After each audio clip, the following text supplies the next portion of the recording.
Bismillahirrahmanirrahim. Assalamualaikum warahmatullahi wabarakatuh.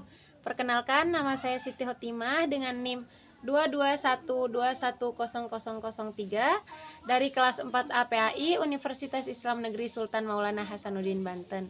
Kepada yang terhormat, dosen pengampu mata kuliah pengembangan kurikulum, dan tidak ketinggalan pula teman-temanku yang saya banggakan. Di sini saya akan membahas tentang landasan pengembangan kurikulum yang sebelumnya sudah saya bahas di video pertama, dan ini video kedua saya. Di sini saya akan membahas lebih singkat lagi.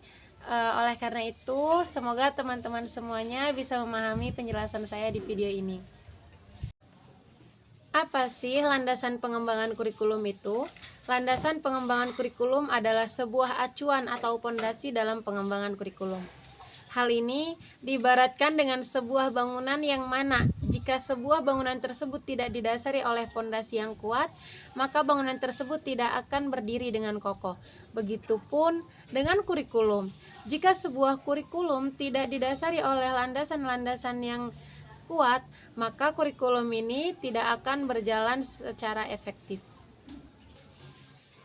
Ada beberapa landasan dalam pengembangan kurikulum, antara lain landasan filosofis atau landasan filsafat, landasan psikologis, landasan sosiologis atau sosial budaya, dan yang terakhir landasan iptek, ilmu perkembangan teknologi.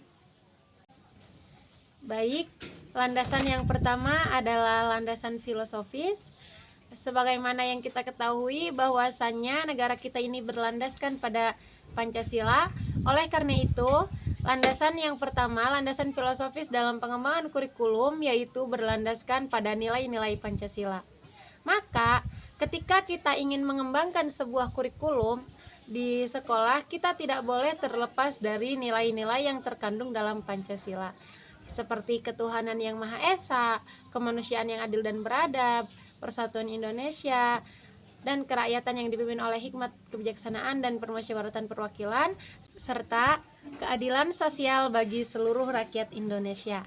Nah, dari sini kita sudah paham ya, ketika kita menjadi seorang guru, maka pasti kita akan membuat sebuah RPP, dan disitulah kita akan menanamkan landasan filosofis ini dalam pembuatan RPP tersebut dan dalam pengembangan sebuah kurikulum di dalam kelas.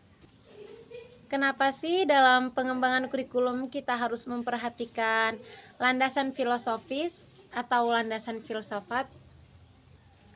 Karena filsafat membahas segala permasalahan manusia, termasuk pendidikan, yang disebut dengan filsafat pendidikan.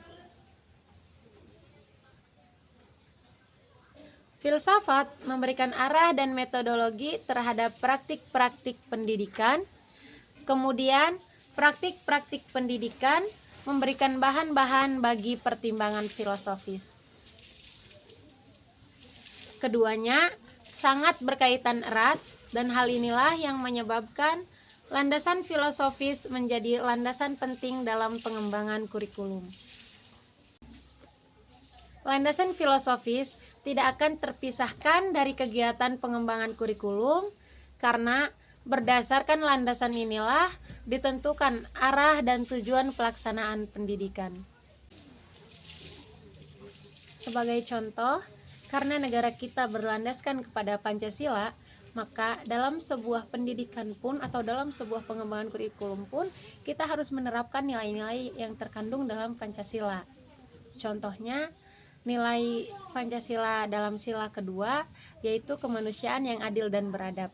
Artinya, dalam sebuah pendidikan atau dalam sebuah pengembangan kurikulum, kita harus memperhatikan dan menyayangi peserta didik secara adil, tidak boleh adanya pilih kasih. Kedua, yaitu landasan psikologis kurikulum. Dalam proses pendidikan, yang terjadi adalah proses interaksi antar individu.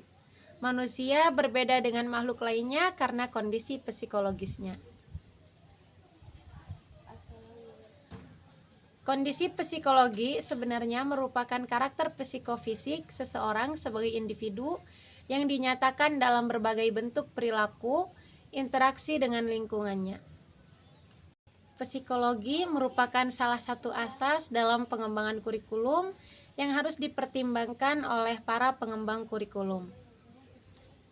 Hal ini dikarenakan posisi kurikulum dalam proses pendidikan memegang peranan sentral dalam proses pendidikan.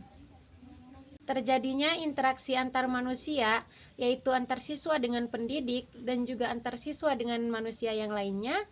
Artinya, landasan psikologi harus melandasi penyusunan kurikulum karena psikologi berkaitan dengan perilaku manusia dalam pengembangan kurikulum. Minimal ada 2 landasan psikologi yang harus mempengaruhi kurikulum, yaitu psikologi perkembangan dan psikologi belajar. Keduanya diperlukan untuk merumuskan tujuan dan memilih serta menyusun bahan ajar, serta memilih metode dan teknik budaya. Yang ketiga yaitu landasan sosiologis atau landasan sosial budaya. Landasan ini berkenaan dengan penyampaian kebudayaan, proses sosialisasi individu dan rekonstruksi masyarakat. Maka, masyarakat harus dijadikan sebagai suatu faktor dalam pengembangan kurikulum. Contohnya, di sekolah peserta didik diajarkan untuk mengucapkan salam sebelum masuk kelas. Nah, secara tidak langsung, guru telah mengajarkan kepada muridnya untuk mengucapkan salam juga sebelum masuk rumah. Itu pun akan menjadi kebiasaan murid ketika di masyarakat dan ketika mereka bertamu di rumah tetangganya ataupun di rumah temannya, pasti mereka akan mengucapkan salam terlebih dahulu sebelum masuk ke rumah itu. Yang terakhir yaitu landasan iptek. Menghadapi perubahan yang semakin pesat, termasuk di dalamnya perubahan ilmu pengetahuan dan teknologi, maka pengembangan kurikulum di sekolah haruslah berlandaskan ilmu pengetahuan dan teknologi atau biasa disebut iptek.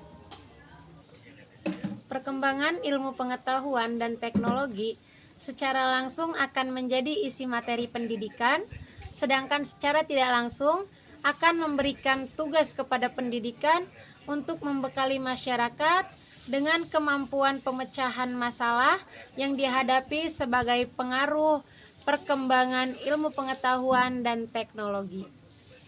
Selain itu, perkembangan ilmu pengetahuan dan teknologi dimanfaatkan untuk memecahkan masalah-masalah pendidikan. Dengan kata lain, ilmu pengetahuan dan teknologi merupakan landasan-landasan kurikulum yang harus dibangun dengan kokoh. Mungkin hanya itu yang dapat saya sampaikan. Kurang dan lebihnya saya mohon maaf. Assalamualaikum warahmatullahi wabarakatuh.